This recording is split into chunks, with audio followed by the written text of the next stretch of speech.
Bismillahirrahmanirrahim. Assalamualaikum warahmatullahi wabarakatuh. Waalaikumsalam. Kembali lagi di acara kami, Alinaro Podcast. Kali ini kita kedatangan narasumber yang tidak seperti biasanya. Ini adalah narasumber yang beda, sangat-sangat beda. Beliau adalah sosok yang sangat komitmen dan sangat-sangat concern betul dalam mengembangkan karya ilmiah, mengembangkan keilmuan, baik keilmuan pesantren dan keilmuan di akademik. Bahkan beliau ini mempunyai karya kitab yang bernama Hunusul Makhfiyah. Alhamdulillah hadir di tengah-tengah kami Dr. Haji Tajuddin. Tepuk tangan untuk Pak Tajuddin. Terima kasih. Matur sembah nuwun hadirnya Pak Tajuddin. Ngapunten ngerepoti ini. Enggak.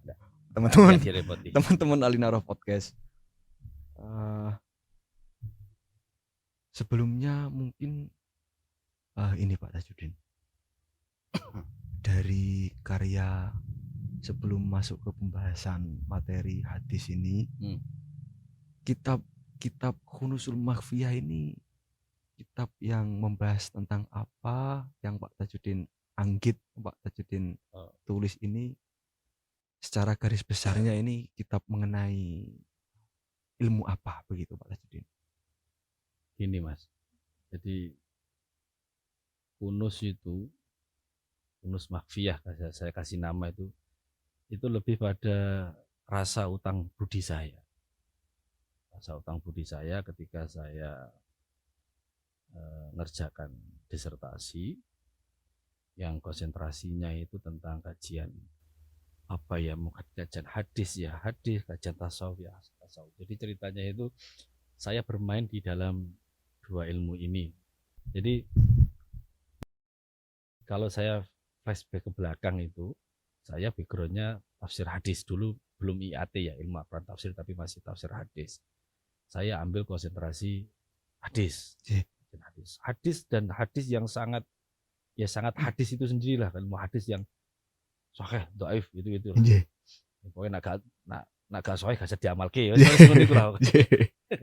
Yang kalau nunggu mau untuk kuping rasanya gatal gitu. Itu yang seperti itulah yang sangat formal sekali. Kemudian di S2 saya mengambil konsentrasi keilmuan etika tasawuf.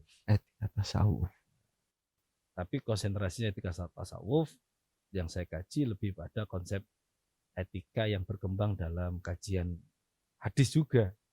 Jadi ya tetap ke sana lari. Nah, di S3 kemudian karena saya nyaman dengan dialektika di kedua ilmu ini, saya berusaha kemudian kenapa saya enggak perjumpakan ini hadis dengan tasawuf, maka ketemu judul disertasi saya itu bisa di-download full kalau nggak percaya di Google. Cari aja judulnya Mata Rantai Sufi Periwayat Hadis. Itu full mulai dari halaman pertama sampai halaman terakhir itu di-download gratis dari perpusnya librarinya Pasca Sarjana. Enggak tahu itu sampai gratis seperti itu. Tapi enggak apa-apa itu. Akhirnya Sufi Periwayat Hadis. Nah, konsekuensinya saya harus mengkaji nama-nama perawi. Perawi itu adalah orang yang mentransmisikan hadis dari Rasulullah sampai ke kolektornya atau pengumpul hadisnya seperti Imam Bukhari, Imam Muslim dan seterusnya. Itu ada nama-nama orang yang berkontribusi menyampaikan hadis dari masa Rasul sampai masa kodifikasi. Nah, saya mencari di antara nama-nama yang puluhan ribu itu nama-nama yang punya perilaku tasawuf dalam laku kehidupan beragama. Jadi itu saya temukan 300 dari tiga tobaqah, 3 tingkatan tabi'in, orang yang hidup di masa sahabat, kemudian tingkatan atba'i tabi'in, orang yang hidup di masa berjumpa dengan tabi'in seperti Imam Malik. Rata-rata A'immatul Arba'ah itu, Imam Madhab 4 itu dari generasi yang ini, atba'ut tabi'in. Yang senior itu Imam Abu Hanifah 150 Hijriah beliau wafat. Kemudian generasi keduanya setelah itu adalah Imam Malik atau 170-an. Kemudian Imam Syafi'i 204 Hijriah. Yang masuk generasi ketiga itu Imam Ahmad bin Hambal. Yang masuk dengan Imam Hambali itu beliau meninggal 240 Hijriah. Itu rata-rata di situ. Jadi ada 3 generasi. Setiap generasi berbeda-beda jumlahnya. Lah kunus yang versi yang ini, kunus makhfiyah ini yang jilid 1, Tobaqah Tabi'in. Tobaqah Tabi'in ada sekitar 113 tokoh yang saya kaji. Kalau ditanya itu kategori jenis ilmu apa? Ini ilmu rijal. Dalam hadis itu ada satu ilmu yang memang konsentrasinya untuk menjelaskan status diri dari seorang rawi, namanya ilmu rijalul hadis, atau bisa ada yang mengatakan juga ilmu tobaqah. Kitab-kitab hadis diantara yang berkaitan dengan ini itu seperti Tahdhibul Kamalnya apa itu? Tahdhibul Kamal, kemudian ada Tahdhibut Tahdhib, itu karyanya Imam Ibnu Hajar Asqalani, dan ada juga Tahdhibul Kamal, malah saya lupa namanya itu bagian dari ilmu Lisanul Mizan, kemudian ada Tadqiqatul Hufatnya Dzahabi, Tarikhul Islam, dan banyak yang diantara yang paling populer juga Syiarul A'lamin Nubala'nya ada.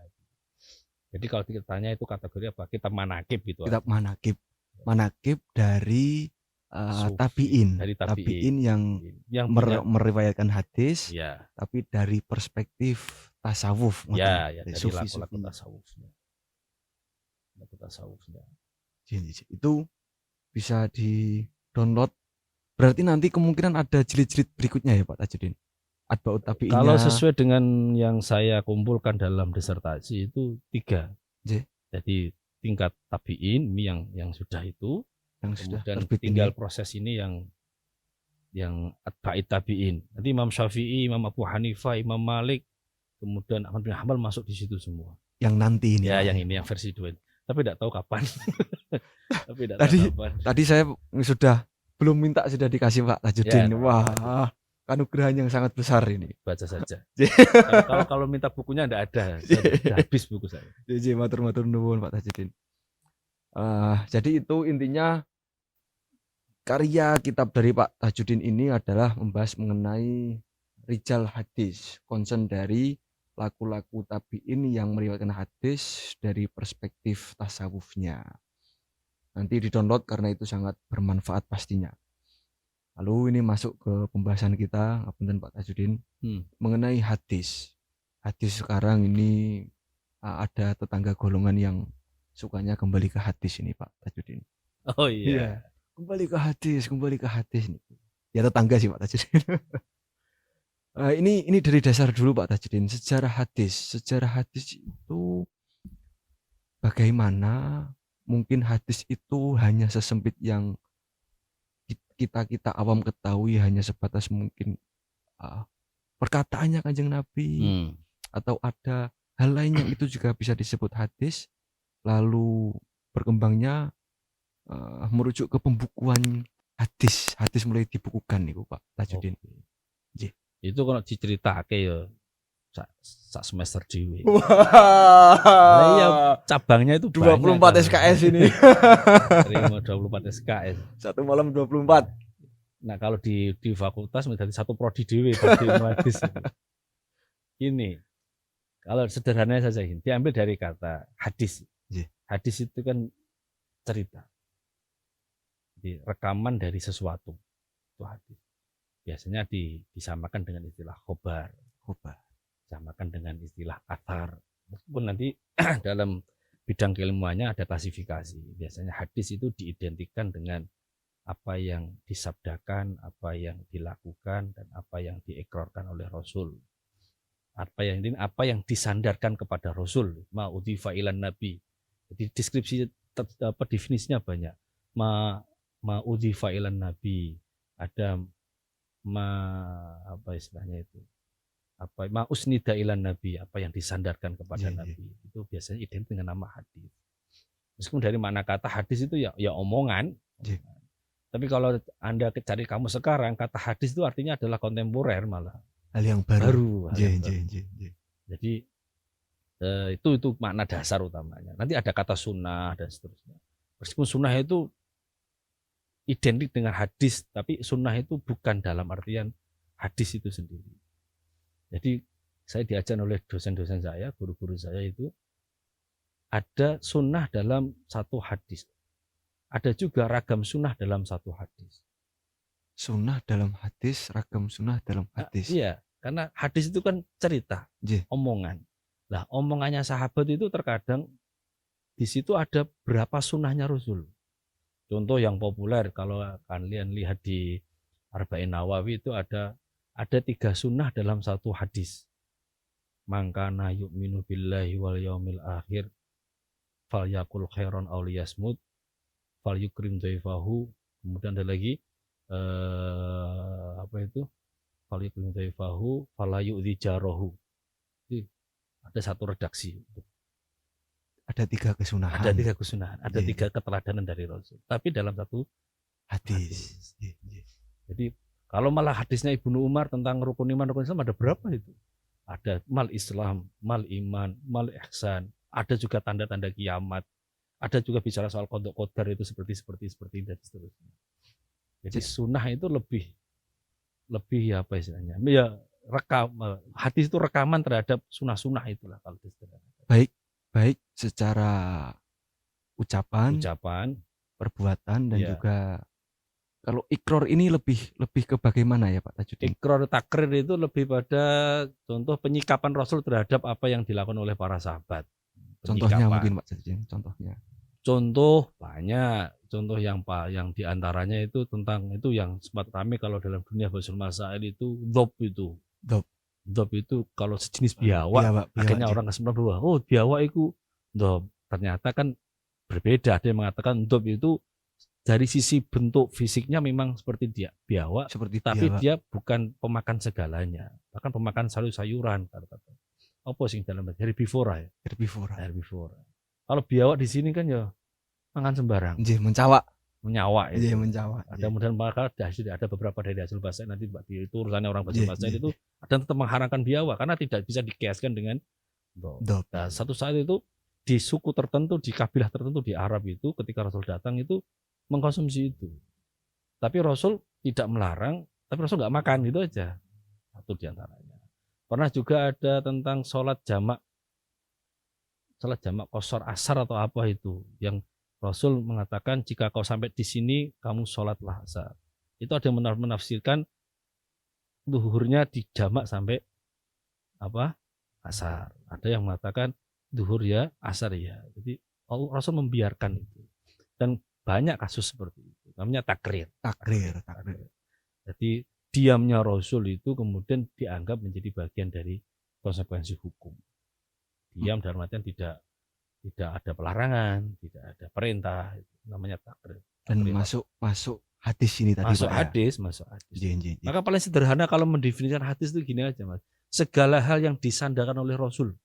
Segala hal. Baik itu urusan perkataan beliau, perilaku beliau, perbuatan beliau, takrir beliau, baik itu yang menggambarkan urusan syariat maupun urusan akhlak, maupun hanya soal ceritanya Rasul, tapi kalau dari Rasul itu ya hadis.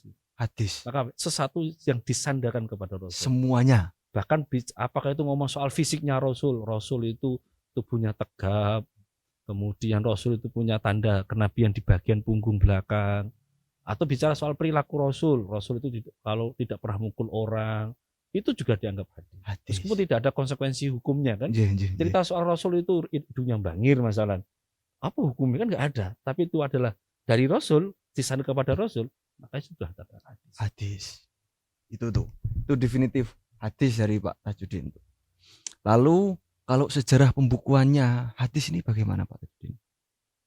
Sejarah pembukuannya itu kalau dari aspek formalnya itu ada di masa Khalifah Umar bin Abdul Aziz.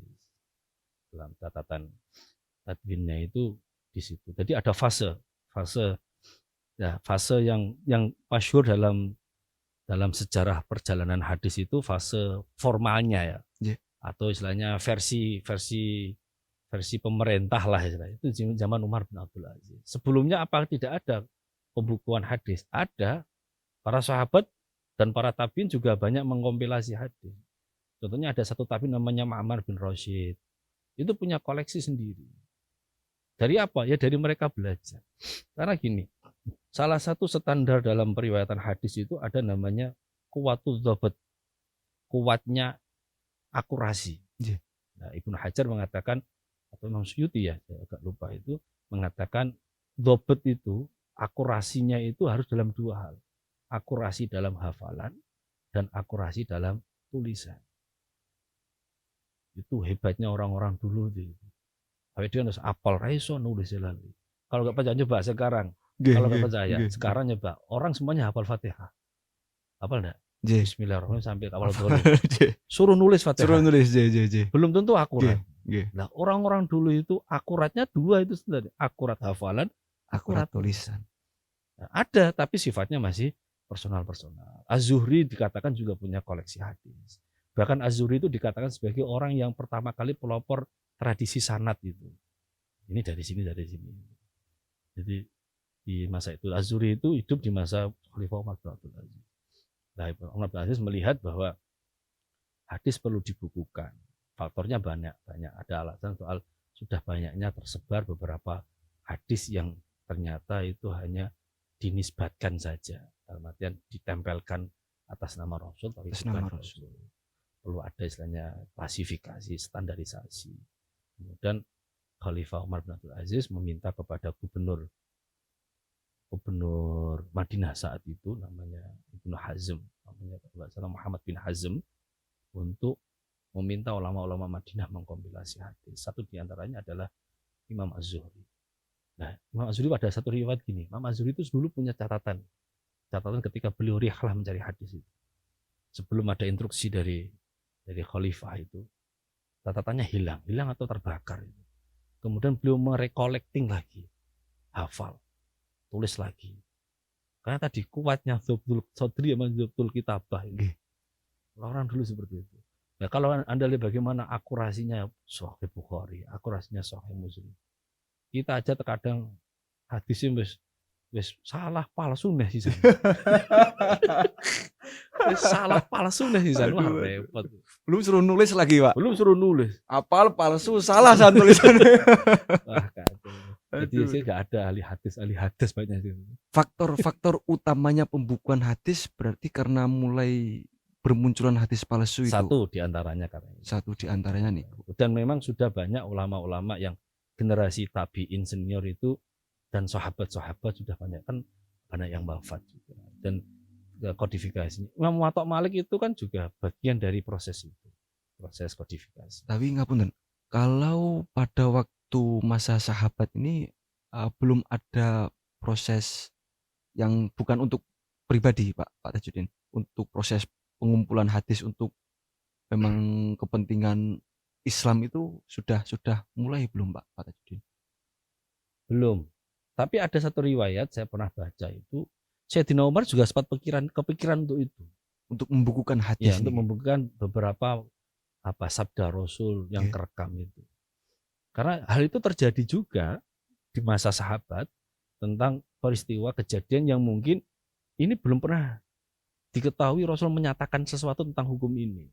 Maka konfirmasinya kemana? Ya kepada sahabat yang pernah dengar Rasul ngomong seperti ini pernah. Ada satu cerita.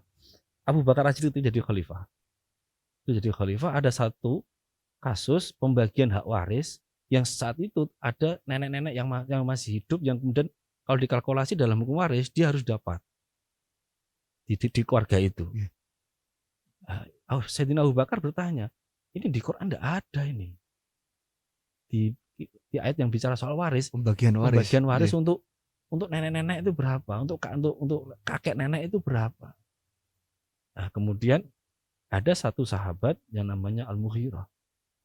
Beliau pernah mengatakan, aku pernah Rasul mengatakan kalau nenek pembaginya 1/6 atau berapa seperti ibu. Kalau nggak salah nyoba nanti dicek lagi. Itu kemudian Abu Bakar nggak langsung menerima. Kamu berdapat dari Rasul? Iya, ada saksinya. Kemudian sahabat lain Muhammad bin Maslamah kalau nggak salah mengatakan, aku dengar itu bersama Al-Mughirah. Rasul mengatakan seperti itu. Baru Abu Bakar percaya. Rame fenomena keagamaan yang ada di Basrah yang muncul tentang Qadariyah itu mengatakan bahwa manusia itu punya kehendak sendiri itu loh, Nggih. yang harus diatur oleh Tuhan itu. Nggih, nggih. Jawabannya Abdul Umar dari apa? Cerita, aku dapatkan hadis ini dari Rasulullah dan juga dari ayahnya tentang hadis Jibril itu, bahwa qada itu min masyiatillah dan seterusnya. Jadi kalau nggak ada yang tanya seperti itu, Abdul Umar ya nggak cerita. Nggak cerita. Nggak cerita. Berarti baru ada tradisi rawi itu di masa setelah Tabiin sahabat. udah mulai Masa menata. tabiin. Itu pun di bagian agak akhir 100 ke belakang, 100 hijriah ke belakang. Lalu hadis bisa menjadi sumber hukum agama Islam setelah Al-Quran ini, peran dan fungsinya bagaimana Pak Tajudin? Ini yang mungkin terlalu identik saya bilang. Hadis itu tidak hanya bicara sumber hukum, ya, ini sumber keteladanan kita. Jadi kenapa kemudian hadis kok identik dengan hukum? Memang cikal bakal tradisi keilmuan hadis itu lebih berorientasi untuk urusan hukum. Orang bertanya kan orang soal. Karena bertanya hukum tadi, gitu. Tapi pada hadisnya tidak untuk itu saja. Karena orang sufi juga bicara basic normatifnya juga hadis.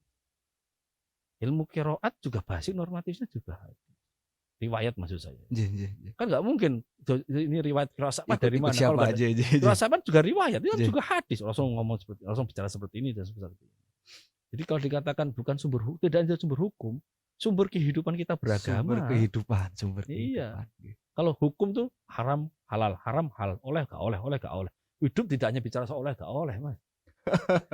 Itu bicara soal warna-warni, kepantasan, kesopanan, adat. Bahkan bicara soal gaya hidup masyarakat dulu, gaya hidup Rasulullah, bagaimana Rasul berpakaian, bagaimana Rasul, itu semuanya dari hadis. Wow.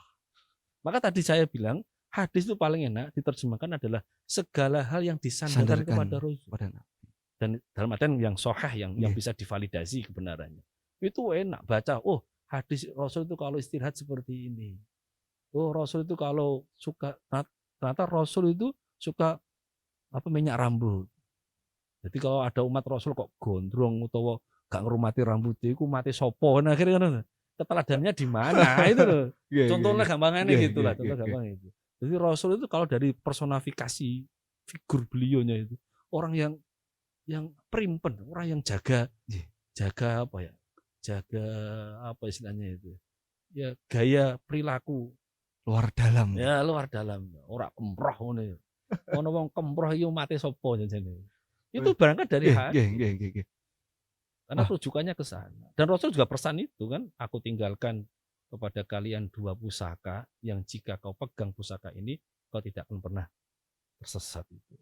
Yaitu Al-Quran dan Sunnah. Yaitu 2 hal ini. Bukan hanya untuk urusan halal haram.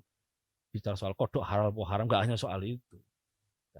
Nggak sesederhana itu. Semua aspek kehidupan bisa disandarkan kepada hadis itu tadi Pak ya. Ya emang di situ kita bisa beragama. Dari mana kita bisa beragama? Beragama yang sempurna Pak. Ya dari mana? Baca Quran sendiri berani Pak. Tapi kalau dikatakan kembali pada hadis, nah itu yang perlu dijelenreh kayak itu. Enggak sekedar hadis apa? Hadis arba'in ternyata lah repot lah. Kalau menyikapi fenomena itu bagaimana Pak Tajudin? Pak Tajudin sendiri lebih bijaksana bagaimana sih?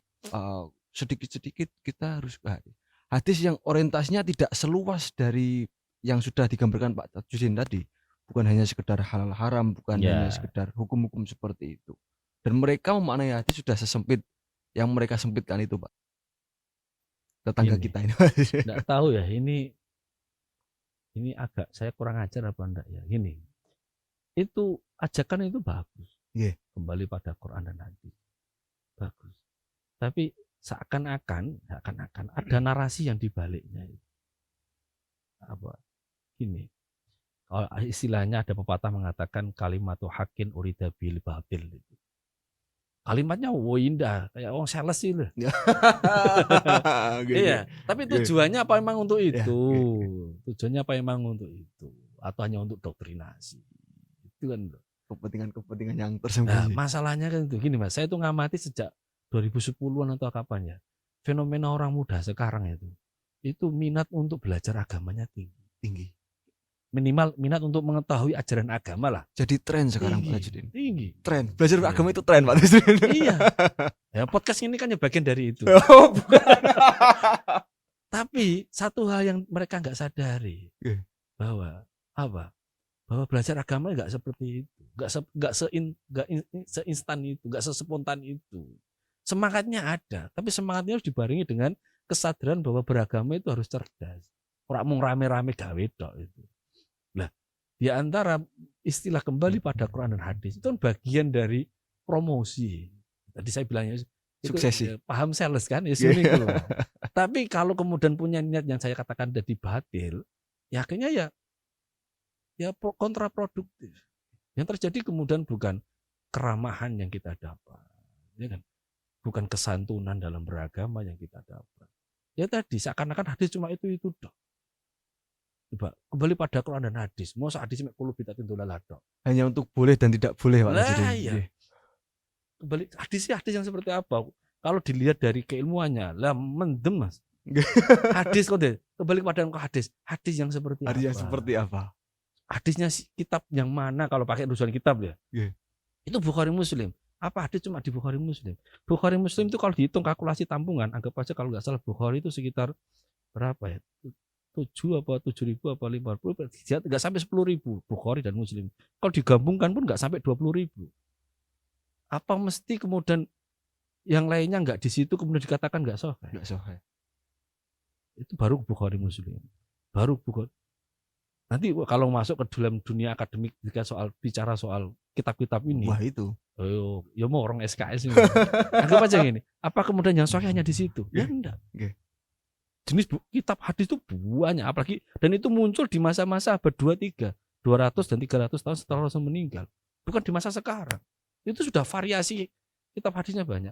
Bukhari aja itu ada di tahun 200-an, 250 Hijriyah, abad 3 dari itu. Sebelumnya Imam Syafi'i punya kitab Musnad, Matok punya. Nah, kesalahan orang sekarang ketika bicara soal kembali kepada hadis, itu pikirannya Bukhari Muslim. Nah, hadis itu bukan hanya Bukhari Muslim. Bukhari Muslim hanya mengkompilasi. Kalau mau rujukan kitab, ya kembalinya ke Muwatta Malik kalau mau. Yang awal itu. Yang awal. Atau Majma' atau apa kitab Jami'nya Ma'mar bin Rashid. Atau Musnafnya Abdul Razak. Dan banyak sebelum-sebelumnya ya. Jangan Bukhari Muslim. Itu sudah kompilasi. Itu kompilasi. Itu ibaratnya itu kitab yang dikoleksi, hadis yang dikoleksi oleh Bukhari dan Imam Muslim. Ya, apa nggak boleh ke situ? Ya boleh. Tapi kemudian jangan mendistorsi ke sana. Ya. Apalagi kemudian ada jargon, gak usah bermadhab, kita ikut Bukhari dan Muslim. Lah tambah kacau nih. Oh Imam Muslim itu madhab Syafi'i. Madhab Bukhari. Oh Bukhari juga pernah mengklaim diri sebagai imam madhab.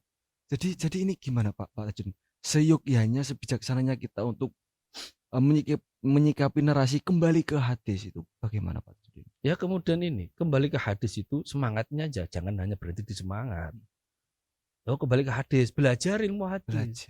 Kok kaget mesti? Kok ribet ini ternyata? Ya beragama itu ya memang seperti ini. Karena gini, ada satu hal yang istimewa yang dimiliki oleh agama kita tidak dimiliki oleh yang lain. Apa itu Pak Tajudin? Ya sanad, riwayat. Sumber kita itu Pak Tajudin. Iya. Quran terjaga itu karena sanad. Ada otentisitasnya karena divalidasi. Hadis warisan ilmu itu terjaga karena ada sanad. Potensi orang merekayasa itu sangat sempit. Maka kemudian ada pengetatan periwayatan di masa ketika konflik pasca peninggalan Sayyidina Utsman. Fitnah pertama dalam tradisi, dalam sejarah Islam itu ketika Sayyidina Utsman terbunuh itu. Jangan dibunuh kok bahasanya kok kayak terbunuh aja. Nah, terbunuh kan nggak harus nyebut aktornya. Meskipun aktornya juga ya itu aja. Itu baru ramai soal pengetatan sanad. Agama lainnya nggak punya sanad.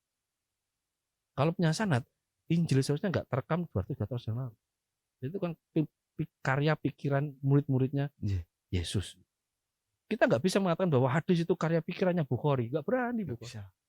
Karena Bukhari bertanggung jawab dari gurunya sampai ke Rasulullah SAW. Satu keistimewaan Islam sanad. Dan sanad itu kalau dikontekstualisasi sekarang itu adalah jalur informasi. Maka saya itu pengalaman hoax sekarang itu, saya itu kemudian kayak kayak piknik ke masa lalu di masa Ibnu Sirin. Ibnu Sirin itu satu masa dengan Imam Hasan Al-Basri. Meninggal di tahun yang sama 110 Hijriah.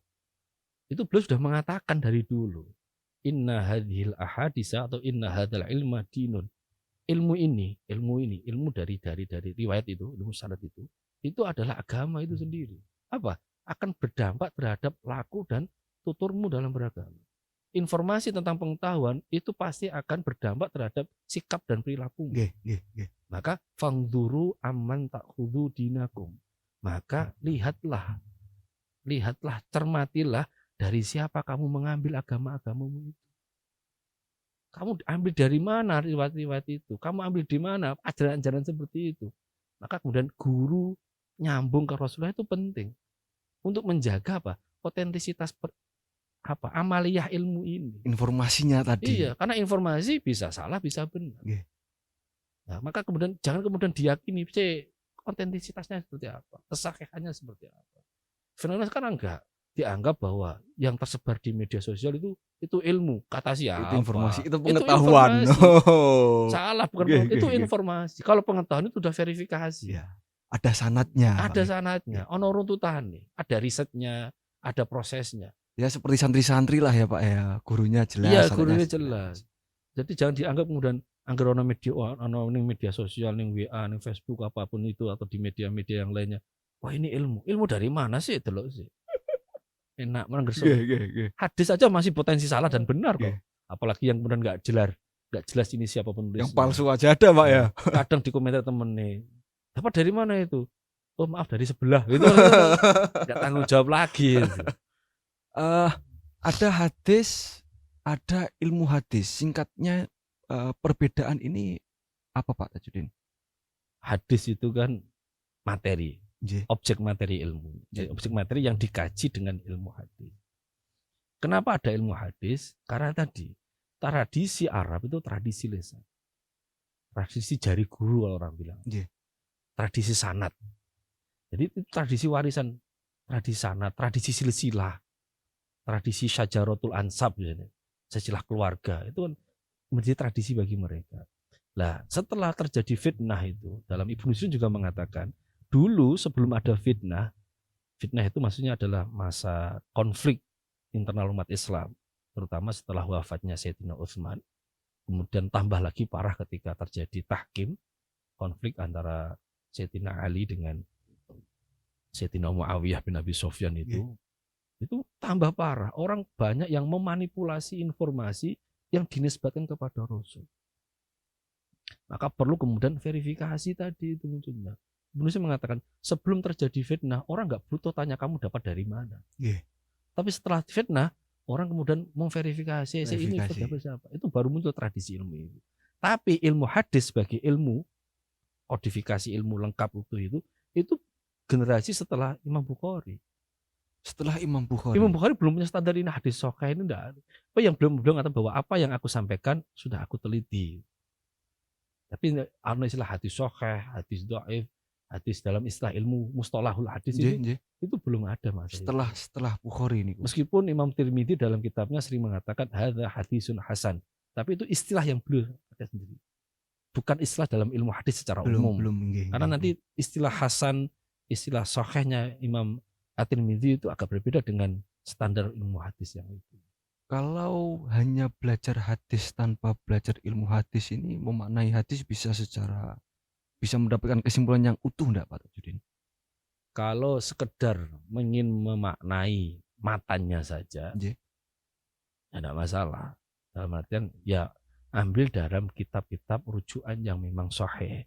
Minimal kalau ngomong belajar hadis, ya hadisnya Bukhari Muslim lah. Kalau yang kecil-kecil ya Arba'in Nawawi lah. Anggap aja hanya untuk sebagai pengamalan agama. Tapi kalau sampai pada level ingin menguasai bidang ilmu ini, ya harus terjun ke ilmu hadis. Harus ke sana. Harus ke sana. Dan itu lebih kompleks daripada ilmu tafsir. Itu kompleks. Lebih pusing. Karena apa? Pertama dari sumbernya. Hadis itu puluhan ribu. Jadi saya bilang yang pengalaman saya mengkompilasi kutubu tis'ah itu tak hitung kasar ya itu sekitar 30-an sekian ribu. Itu untuk waca kabeh ora blenger. Ada enggak Pak Tajudin cara misal nih untuk teman-teman yang memang mau concern di ilmu hadis nih. Saya sendiri kan juga pusing Pak Tajudin. Hmm. Mmm, ada Soheh, ada Hasan, ada Dhaif, tapi nanti ada lagi di bawahnya itu kayak ada marfu, ada apa itu tuh bagaimana ya Pak Tajudin? Oh, Singkatnya saja itu bagaimana Pak Tajudin? itu lebih pada kalau bicara soal Hasan, Soheh, Hasan, Dhaif, Nggih, Maudhu, nggih, itu lebih melihat dari totalitas kualitas hadis itu, jalur periwayatan. Sanatnya seperti apa? sanadnya. Sanatnya kalau dari Rasul sampai ke yang ke Bukhari atau Muslim nyambung, ulamanya baik-baik saja, kualitasnya juga bagus, kualitas akurasi hafalan juga bagus, hadisnya jatuhnya sahih. Jadi lebih pada kualitasnya. Kalau soal marfu, mauquf, maqtu, Nggih, nggih niku. nah itu lebih pada hadis ini itu tersampaikan kepada Rasul atau tidak. Kalau hadis ini tersampaikan kepada dari Rasul, misalnya dari hadis dari Rasulullah, kemudian dari Abdullah bin Umar. Abdullah bin Umar kemudian diberikan kepada Nafi'. Nafi' maula bin Umar, kemudian Nafi' diberikan kepada Imam Malik bin Anas. Imam Malik diberikan kepada Imam Syafi'i. Terkonfirmasi nyambung, Nggih, namanya muttasil. Muttasil dari si nyambungnya dan marfu karena tersampaikan Kanjeng Nabi. ke Nabi. Nggih, nggih. Tapi kemudian kalau hanya tersampaikan kepada sahabat, masalah ada masalah Mujahid, seorang ahli tafsir mengatakan qala Mujahid an Ibni Abbas qala Ibnu Qol, enggak sadar Rasulullah, hadisnya mauquf. Mutasil tapi mutasil mauquf. Nggih, nggih, nggih. Kalau maktu sampai ke generasi siapa itu? Ke generasi Hasan Al-Basri misalnya, tabi'in. Hasan Al-Basri seorang tabi'in langsung qala Rasulullah. Maaf. Anan Hasan Al-Basri dia langsung meriwayatkan. Itu hadis nama hadis maktu hanya sampai ke level tabi'in. Nah, itu tuh. Itu kan Iya. sudah pusing tuh Pak, Itu hanya masih belum itu. Langgih, hanya. Belum lagi soal matanya itu ada namanya hadis maklub, hadis mushaf. Wah. Hasan itu ada yang Hasan li ghairihi, ada Hasan sendiri, ada sahih li ghairihi, atau dhaif itu terus. Itu tadi. Dhaif itu banyak, ada Nggih. dhaif matan atau dhaif sanad dan seterusnya. Nah, itu wah sangat-sangat menguras pikiran itu Pak. Iya, Kalau hanya maksudnya hanya jargon-jargon kembali ke hadis tapi tidak punya konsekuensi menguasai ilmu hadisnya itu kan, ya itu tadi mungkin ada kepentingan yang semacam sales lah nah mungkin Pak. iya.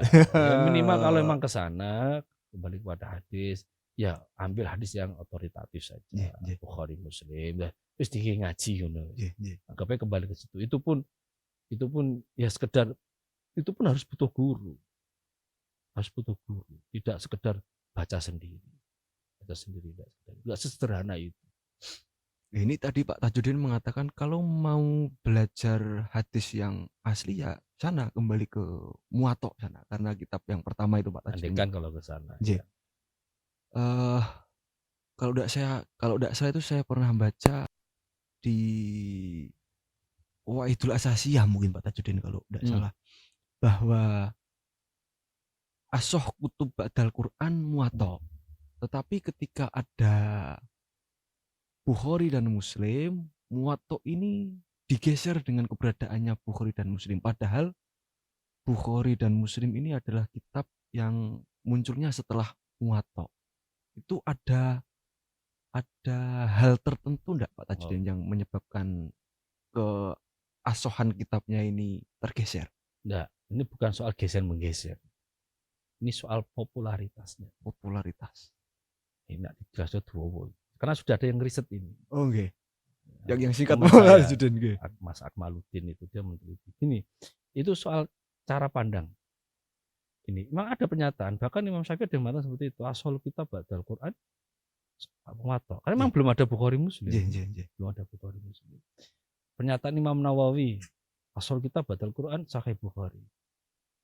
Itu dalam artian dari sisi kontennya memang hadis. Kalau Muwatta itu ada hadis Rasul, ada kalam sahabat, ada kalam tabi'in. Tidak murni kitab hadis. Tapi sebagai rujukan hadis ya kitab itu, karena memang kitab itu yang pertama Yang kali pertama atau kali. yang diantara yang generasi awal ya, bukan pertama kali ya, generasi awal yang mengkompilasi sabda-sabda Rasul. Nah itu dari sisi, jadi seharusnya nggak perlu dipertentangkan, hanya soal fenomena saja. Iya. Bukhari memang lebih rigid ya, lebih detail daripada yang lain. Kemudian ashol kitab ashol kitab ya, ashol kitab badal Quran atau badal Alkitab. Tapi ada fenomena gini, fenomena ashol kitab badal Quran, Nggih. Bukhari itu hanya populer di kawasan Masyriq. Jadi Islam itu dulu pada dinasti Umayyah dan kemudian melebar ke Abbasiyah, Nggih. itu punya dua arus kewilayahan yang dari sisi kewilayahannya, dari sisi geopolitik, bahkan dari sisi kuasa pengetahuannya berbeda. Yaitu Andalusia dan Masyriq. Masyriq itu timur itu simbolnya Abbasiyah. Ya, karena Bukhari hidup di masa itu, ya kan? Kemudian Maghrib sekarang Maroko itu Andalusia. Itu marjaknya berbeda. Di Andalusia, Maroko, dinasti Umayyah, dinasti Muwahhidun dan semuanya, itu mazhabnya Maliki. Sampai sekarang. Maroko mazhabnya masih Maliki. Maka mereka mengatakan ashol kitab badal Quran muwatta. Bahkan ulama dulu zaman itu kalau dikatakan sebagai alim itu harus mampu mensyarahi muwatta. Syaratnya itu. Ya, Ibnu Rusyd itu kan qadim Imam Maliki, mazhab Maliki. Bidatul Mujtahid kan mazhabnya Maliki. Ibnu Rusyd. Karena memang mazhab mayoritas. Di bagian belahan timur, Masyriq, rujukannya Bukhari Muslim. Bahkan nyuwun sewu, bagi orang-orang ulama-ulama yang di Maghrib, di kawasan Maroko dan Andalusia itu, mereka lebih suka standarisasi kitab itu lebih suka ke Muslim daripada ke Bukhari. Lebih tertib.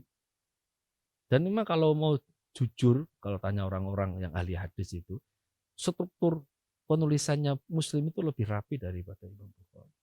Ya wajar karena Imam Muslim itu muridnya Imam Bukhari juga. Jadi kalau ada standarisasinya itu seperti itu. Jadi nggak usah, bukan digeser-geser, nggak ada yang geser-geser. Ini ada urusan geopolitik, kemudian kuasa pengetahuan. Karena orang Andalusia nggak begitu suka dengan orang Abbasiyah, dia pakai standar sendiri, muwatta yang jadi rujukan. Yang sini juga sama. Bukhari aja nggak kenal mereka itu. Bahkan nyuwun sewu, Imam Ahmad bin Hanbal itu yang di Masyriq dikenal sebagai salah satu imam mazhab 4, di Andalusia nggak kenal siapa itu. Itu biasa. Bukan siapa-siapa. Bukan siapa-siapa itu. Yang masih mereka akui di Andalusia itu ya Abu Hanifah, Imam Malik dan Imam Syafi'i. Memang budaya ta'assub keilmuan itu memang sudah terjadi dari dulu. Dosa Islam Nusantara. Ini wajar. Ya memang harus ada identitas.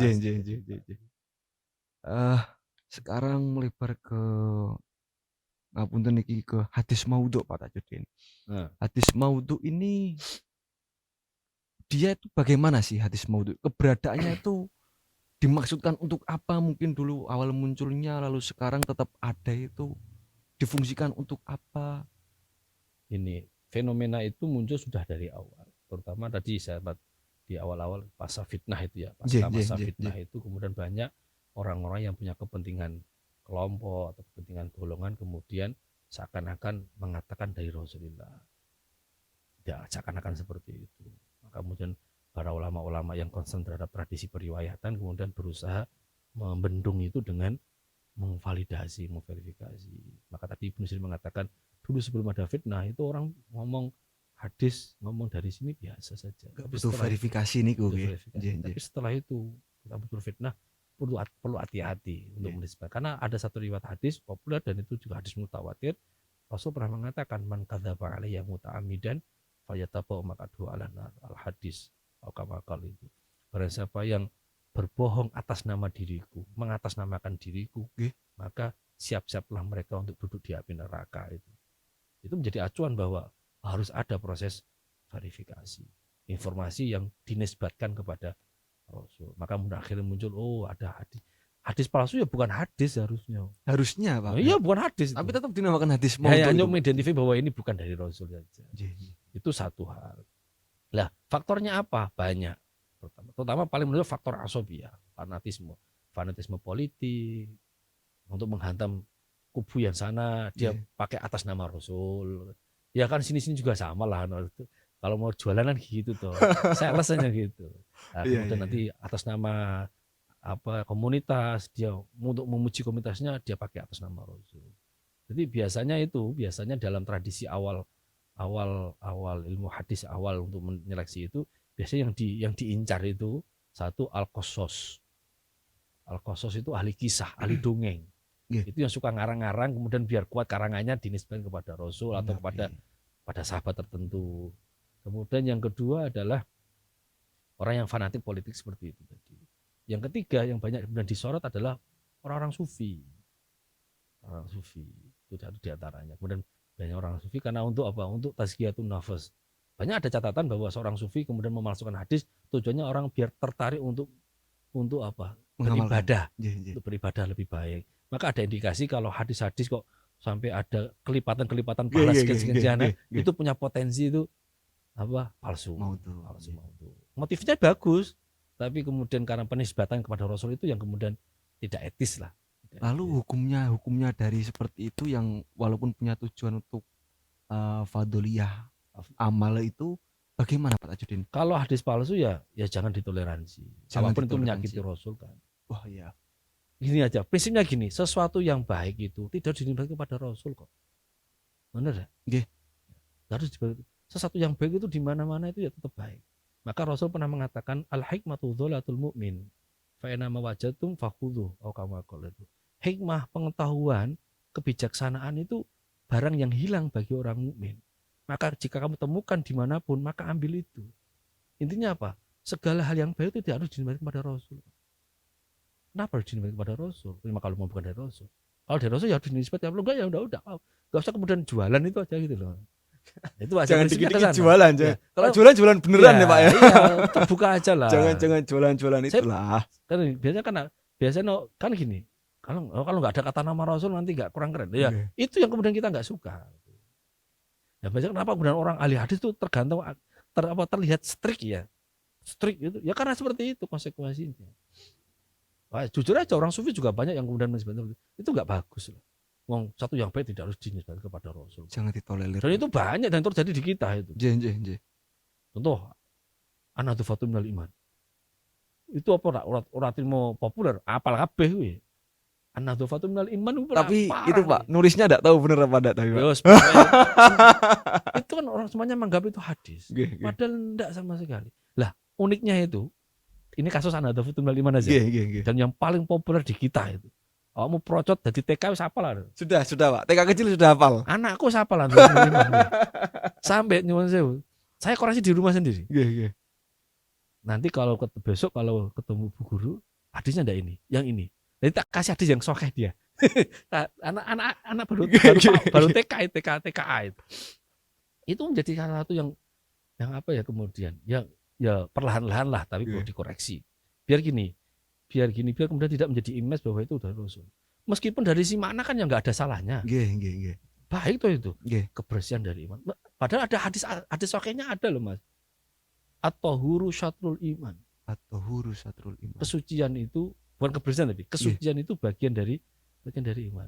Saya curiga itu gini, hadis ini itu populer di sini Mas. Saya baca di kitab-kitab kompilasi hadis-hadis palsu kayak Imam Suyuti punya nama Al-Lail Masnu'ah. Kemudian ada kayak siapa itu Ibnu Qayyim juga punya kitab Al-Mawdu'at.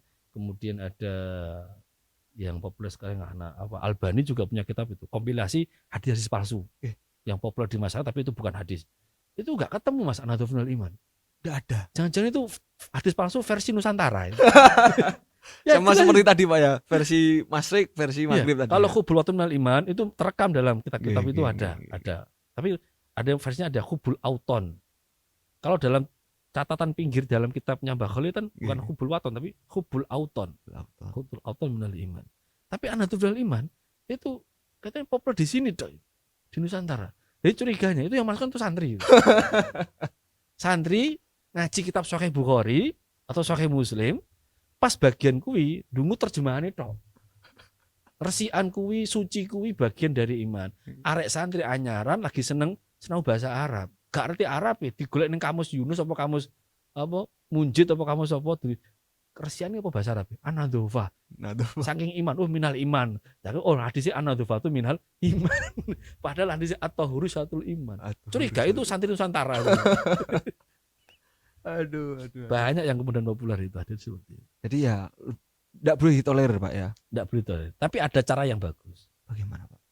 Jadi gini, biasanya dalam tradisi orang-orang ahli hadis itu, kalau memang hadis itu masih diperdebatkan, bukan kesohihannya ya, kepalsuan atau kedhaif. Karena ada kasus hadis itu dalam versi ulama yang lain palsu, tapi yang mentang itu dhaif. Itu ada. Kayak naumu ibadatun. Kalau Anadova ini sudah pasti palsu, Pak ya. Ya, palsu itu. Itu biasanya paling aman gini. Ada riwayat menyatakan gitu. Oke. Paling aman itu. Gak usah ada Rasul mengatakan atau ada riwayat menyatakan. Itu paling aman. Karena itu riwayat cerita orang. Nah, itu paling aman. Ada riwayat menyatakan seperti ini. Kayak ikmali dunyaka karena kata syaitan. Itu sama juga. Akhirnya kalau dipredeli akeh lah. Nasoeh tadi itu, Pak ya. Iya, nasoeh seperti itu. Apa salah? Enggak salah. Kebaikan enggak ada yang salah. Yang salah pakai nama kepatutan itu lah ya. Masa enggak pernah berkata kok. Yang tadi cara yang bijak, cara yang baik gimana, Pak? Jadi kalau kayak tadi ikmali dunyaka kan bukan Rasul bersabda, Pak. Enggak usah. Oh, pakai ada sebuah riwayat menyatakan. Ada riwayat. Karena kadang ada seperti itu enggak gawe khotbah, gawe pidato ya enak wae. Nah, saya bisa seperti itu. Caranya ada sebuah riwayat menyatakan. Jadi itu hadis palsu. Dengerin tuh cara yang baik seperti itu tuh. Jadi kalau saya dikomplain, Pak itu hadis palsu. Yang ngomong hadis siapa? Saya ngomong riwayat. Ini cerita kok. Dan riwayat itu umum. Riwayat itu bisa dari sahabat, bisa dari tabi, bisa dari siapapun itu. Dari Mas Nuktah, ini riwayat juga itu bisa itu. Itu paling aman. Itu saya itu untuk menjaga diri agar tidak terjerumus dengan itu. Karena apa? Karena itu juga baik. Kemudian kalau hadis palsu gak usah tinggu, nggak bisa seperti itu. Kebaikan itu dimanapun. Itu prinsip. Tapi cuma jangan dinisbatkan kepada Rasul.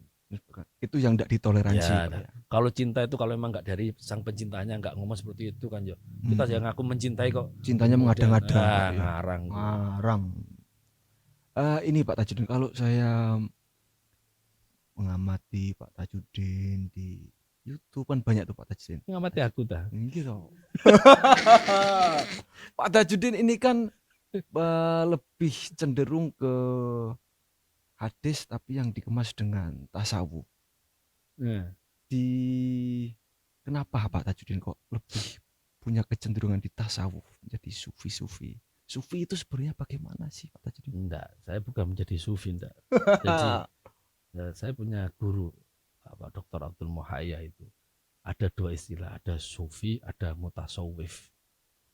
Sufi itu orang yang sudah membentuk dirinya sebagai orang yang memang kekasih Allah, dekat dengan Tuhan. Kalau mutasawwif itu orang yang masih belajar, tahu teori belum tentu ngamalkan. Apa itu sabar? Wah, teori ini wakeh, nglakoni antep itu.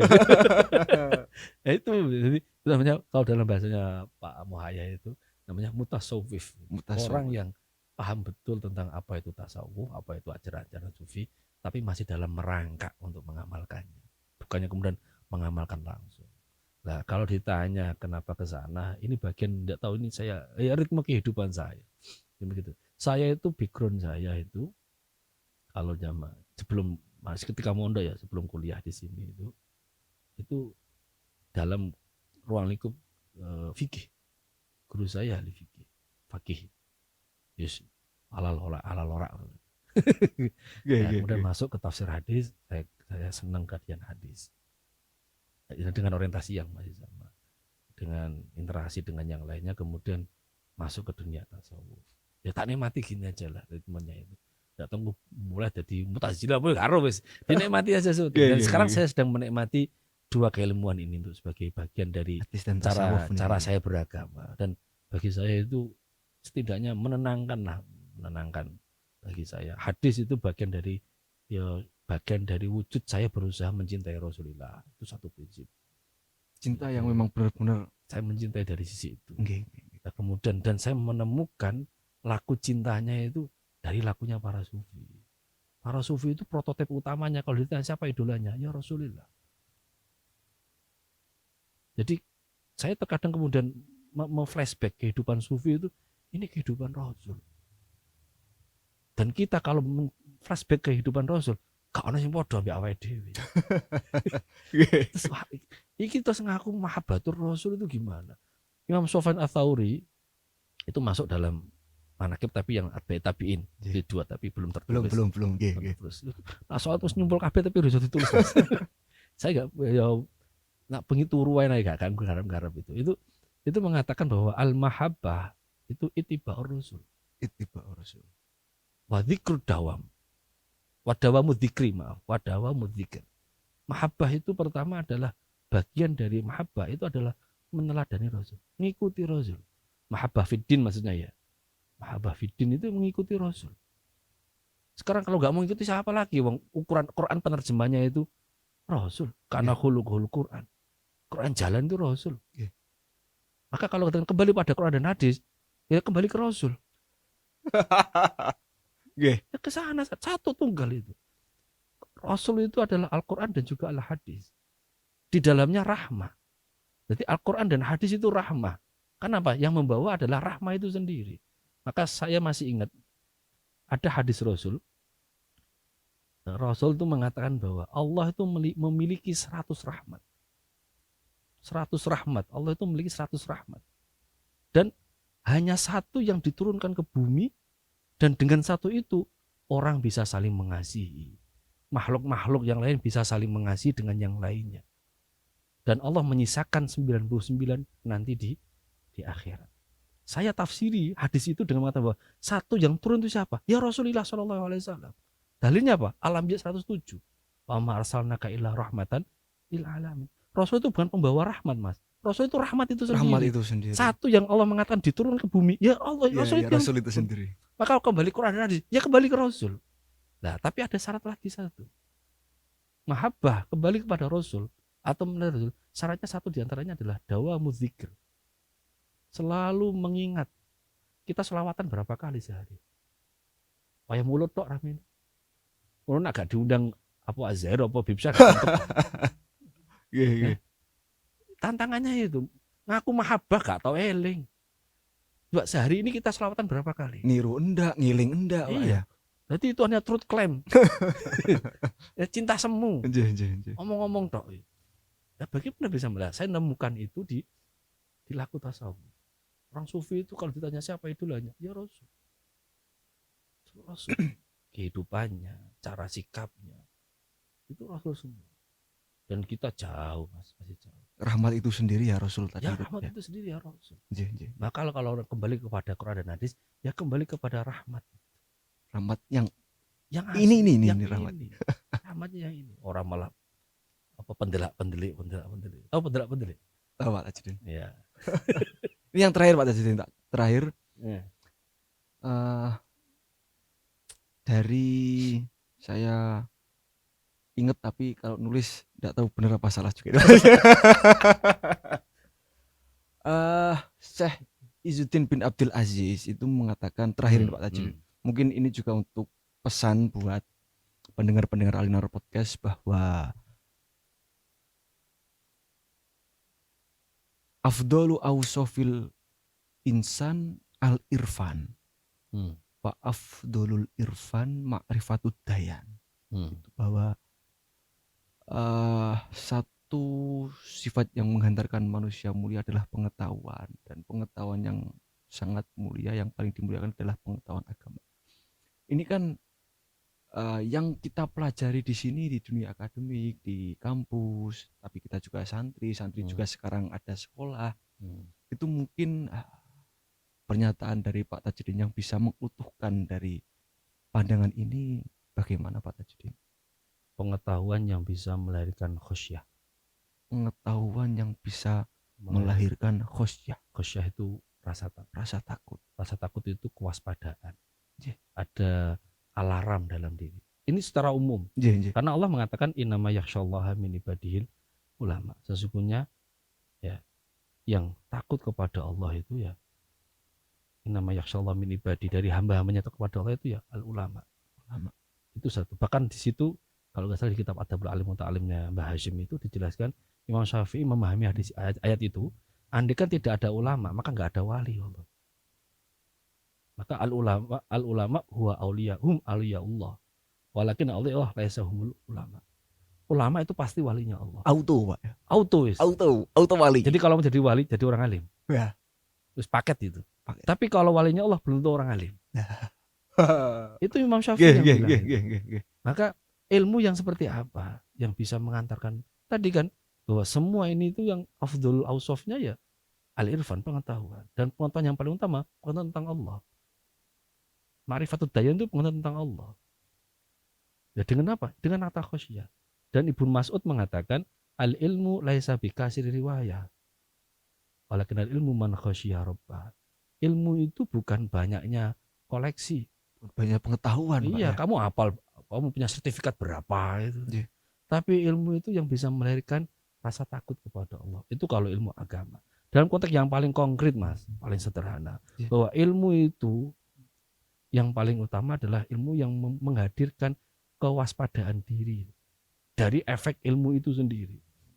Maksudnya bagaimana? Contoh gini. Contoh sederhana gini lah.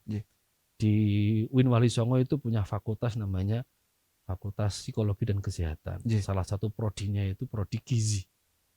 Prodi gizi. Kira-kira orang yang kemudian masuk dalam prodi itu, mahasiswa yang ada kuliah di prodi gizi, berani tidak makan senaknya di pinggir jalan? Berani-berani aja, Pak, harusnya. Kira-kira berani tidak? Orang yang tahu bahwa ini bergizi atau tidak, ini baik untuk diri atau tidak, berani tidak makan di pinggir jalan? Harusnya enggak.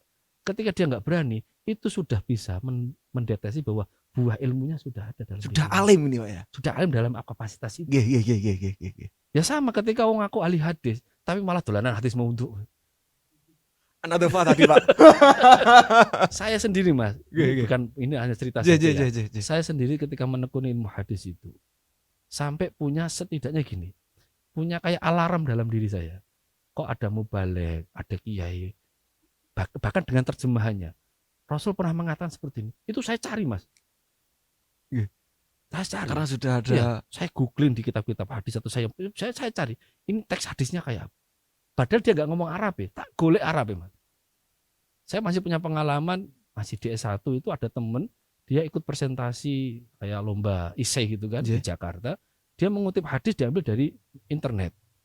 Tentang bahwa barang siapa yang menanam kemudian merawatnya hingga tanaman itu kemudian berbuah dan memiliki daun dan rintang ranting yang banyak, kemudian maka dia dihitung pahalanya sebagaimana tumbuhan itu. Dan terjadinya seperti itulah. Dia tanya ke saya, iki hadis ini lah bahasa Arab gak enak iki Indonesia tok. Saya cari, Mas itu. Saya cari. Diarabkan sendiri, Pak, ya. Dia tak cari menanam iki bahasa Arab ya apa? Nabata gak ono kata kunci saya cari, akhirnya ketemu di Ahmad bin Hambal kalau dan hadis itu cuma di situ dok, nggak ada yang di lainnya. Itu senengnya ya Allah. Jadi akhirnya kalau saya seneng ada nih senengnya pol itu. Jadi kalau ketemu karena ada mubalek atau kiai atau pas saya buka YouTube ada kiai mengatakan Rasul pernah mengatakan, itu langsung insting saya tuh ini hadis inti. Andai kan mungkin ulama nasional waspadaan tadi, Pak, ya. Ulama Arab lah ketika mengatakan kalau Rasulullah, saya cari redaksinya, wah hadisnya di sini, itu bahagianya. Aman. Itu cara bahwa kalau sudah ada alarm diri dari pengetahuan yang kita tekuni, itu menjadi bagian dari namanya ma'rifatud dayan. Dalam makna yang aplikasi ya. Kalau ma'rifatud dayan dalam artian ma'rifatullah khosyah, wali. Segala dibahas aja gue. Pokoknya ada timbul rasa takut, rasa khawatir dari apa yang sudah diketahui. Iya. Tapi kok Jono wis dadak wis ngene prodi gizi tapi telap-telep mangan ono borake. Mangan cilok, Wah. Wis susah itu ora manunggal itu. Ambil ilmune itu. Itu saya simpulkan seperti itu. Ini matur nuwun Pak Tajudin sama. ilmu yang disebarkan di Alnar Podcast ini. Saya yakin ini membawa manfaat yang sangat besar. Selanjutnya saya minta maaf kalau terkesan tiba-tiba manggil Pak Tajudin. Nanti saya posisinya standby saja. Kalau untuk jagung saya siap. Tapi untuk kajen terus malas. Nanti gantian ke PP kita nanti bareng-bareng. Matur Pak Tajudin, itu saja. Sama. Sekian dari kami Alinar Podcast. Sampai berjumpa di Alinar Podcast berikutnya. Assalamualaikum warahmatullahi wabarakatuh. Waalaikumsalam warahmatullahi wabarakatuh. Terima kasih, terima kasih.